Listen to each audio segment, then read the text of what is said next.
Ako by ste iste povedali na prvý pohľad, tak toto je klasické BMW Radu 4, čiže dobre známe kúpe strednej triedy. Nasvedčujú tomu najmä predné partie, kde v tomto prípade nájdeme vysokovýkonné LED svetla a ne-M-kový balíček, čiže klasicky taký elegantnejší look. Keď však sa ňou prejdete do strán, zistíte, že toto auto až také klasické nie je, respektíve nie je to klasická štvorka, ale verzia Grand Coupe. Ako vidíte, máme tu dvojodvery navyše, no a s tým prichádza aj moja otázka, kto si kúpi takéto auto, respektíve aký má význam, lebo je to vlastne sedán odvodený od coupe, ktoré je odvodené od sedanu, hej. Skutočnosť je však taká, že toto auto nemá 4 dvere, ale až 5, čo si môžeme ukázať v tomto momente. Otvorím kufor a ten sa otvára aj s oknom, čiže sú to plnohodnotné 5. dvere. Zaujímavosťou je, že aj napriek tomu, že si kupujete štýlovejšiu verziu, tak je tu batožinový priestor 480 litrov, čo je rovnaká hodnota ako v prípade trojkového Bauraku. Odlišnosťou je však to, že tie 5. dvere sa vám otvárajú aj s oknom, čiže celkovo to nakladanie a vykladanie je ešte praktickejšie. A plus zaujímavosť je to, že keďže ako vidíte, tie dvere sa otvárajú naozaj vysoko, vy si viete v tom infotainmente, respektíve kľúčikom zmanéžovať, do akej výšky vám to bude otvárať, aby ste náhodou nesekli strop. Pointou tohto auta sú je teda dvojica dverí navyše, ktorá je teda asi určená pre niekoho, kto chce mať vyslovene športové auto alebo s karosériou coupe, ale má dajme tomu dvojo detí, tak ich potrebuje aj naložiť. Takže sú tu plnohodnotné dvere, aj keď až také plnohodnotné nie sú, sú bezramové, čiže je toto kupečko. Ako však vidíte, ten nastupovací priestor je pomerne malý, plus ten platník je dosť vysnutý, čiže to nastupovanie je také komplikovanejšie. Miesta na nohy je tu však pomerne dosť, jedine tie sedaky sú také kratšie, čiže máte aj celkovo sedíte tak ponorene nižšie a tie nohy máte tak zalomené a plus ja 190 cm si tu akurát tak skoro cca oprem hlavu, čiže pre tie deti asi to je určené, alebo napríklad starší ľudia by mali s takýmto nastupovaním problém. Konkrétne ide o verziu 430i, čo by ste zase povedali, že to je niečo iné ako je to v skutočnosti, keďže 30ička boli donedávna ešte tie ikonické Bavoráky s 3-litrovým 6-valcom. Od roku 2012, respektíve 13, to však už nie je pravda, nakoľko BMW sa muselo podriadiť Európskej únii a tým pádom pod prednou kapotou sa nachádza 2-litrový štvorválec dopovaný 2 turbami. Výkonnostne sme na úrovni 252 koní, čiže 185 kW plus 350 Nm. Konkrétne tento kúsok je poháňaný všetkými 4 kolesami, čiže ide o verziu X-Drive. No a ide o Bavoráčik, čiže poďme si zajazdiť, keďže o tom by ten pravý Bavorák mal byť. Ešte predtým si však dajme nejaké kratšie okienko, ako vyzerá interiér. Vnútrajšok je totiž zabalený do takej špeciálnej výbavy, konkrétne v reči BMW ide o BMW Individual doplnky, alebo celkovo ten balíček, ktorý už ako vidíte na prvý pohľad spočíva hlavne v príplatkovej alebo takej individuálnej koži. Konkrétne ide o odtieň Gold Brown Merino plus veľmi zaujímavé prešívanie, čiže vyzerá to tu fakt veľmi pekne, veľmi zaujímavo. Je pravda, že tento stred je taký plastíkový a inak sa to ani nedá objednať v inom tom vyhotovení, čiže vyzerá to tak lacnejšie, plus je to prevzaté z Bavoraku 2, ale vo všeobecnosti ten interiér je veľmi podľa mňa podarený, hlavne tejto konfigurácii.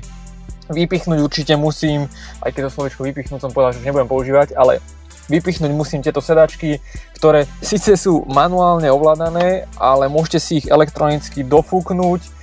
Majú takéto vysuvný tento na podsedák. Sedák je fakt dostatočne dlhý, čo je veľké plus, keďže niektoré tie automobilky, najmä Mercedes, robí tie sedačky pomerne krátke, čiže tu je to fakt super, plus to držanie a ja úplne, čo som fakt extra chudý, tak sa tu viem do toho pekne ponoriť a dofúknuť podľa potrieb, čiže ten posed za volantom je fakt výborný a taký baurácky, čiže jazdecký.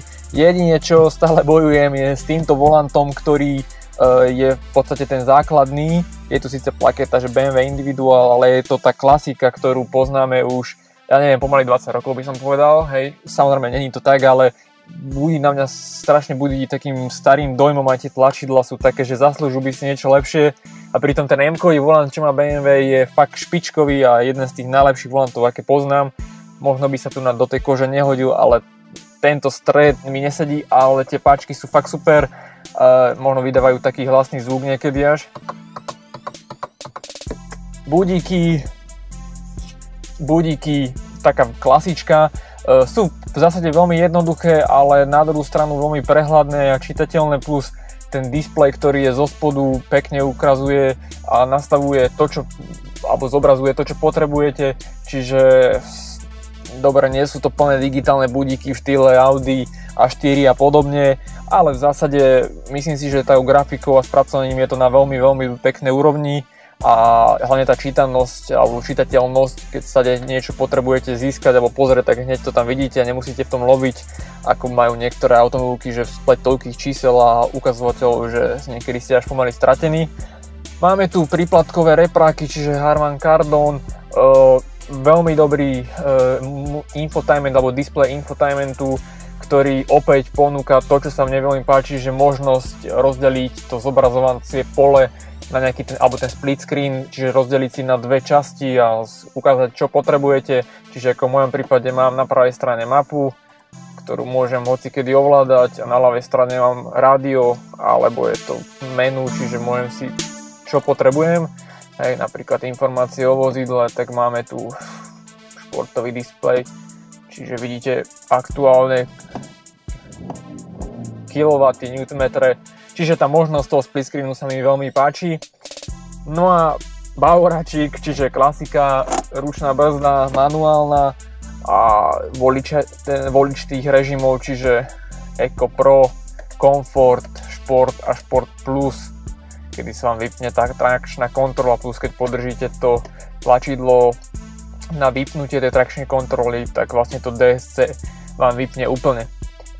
Športová 8 stupňová prevodovka, je tu aj tento volič, dobre známy, plus koliesko e-drive ovládania, na ktoré môžete aj písať, kresliť, čiže keď niečo potrebujete. No a najmä v tejto konfigurácii to vyzerá fakt pekne, či už znútra, ale aj zvonku.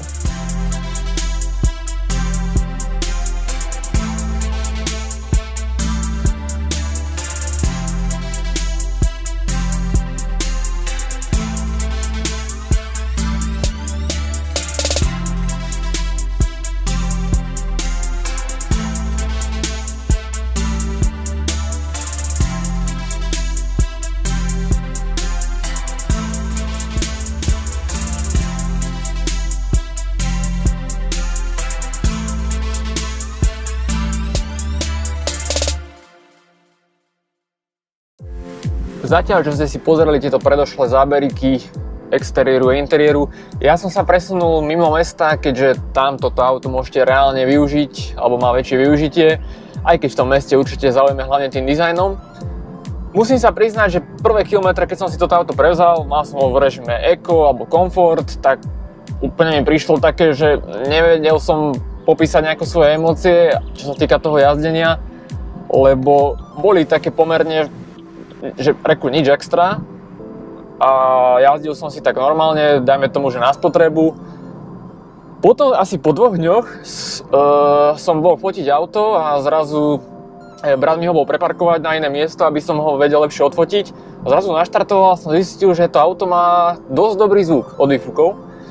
Tak odtedy jazdím na režime Šport alebo Šport Plus. No a poviem vám pravdu, toto auto není to M-paket, nemá nejaké veľké disky, je skôr taký elegantný alebo štýlový a nazvem ho, že je to taký sleeper, lebo vyzerá tak pomerne decentne a nenápadne. Keď však zvolíte ten režim Šport, automaticky zmohutne zvuk od tých výfukov, otvorí sa tam tá klapka. Máte oveľa tvrdší alebo tuhšie riadenie, odozva na pedále sa zmení a celkovo tá špičková 8-stupňová prevodovka športová v tomto prípade preraďuje oveľa pohotovejšie a zrazu z tohto auta sa stane poriadny atlet, ktorým sa viete pekne vyhrať.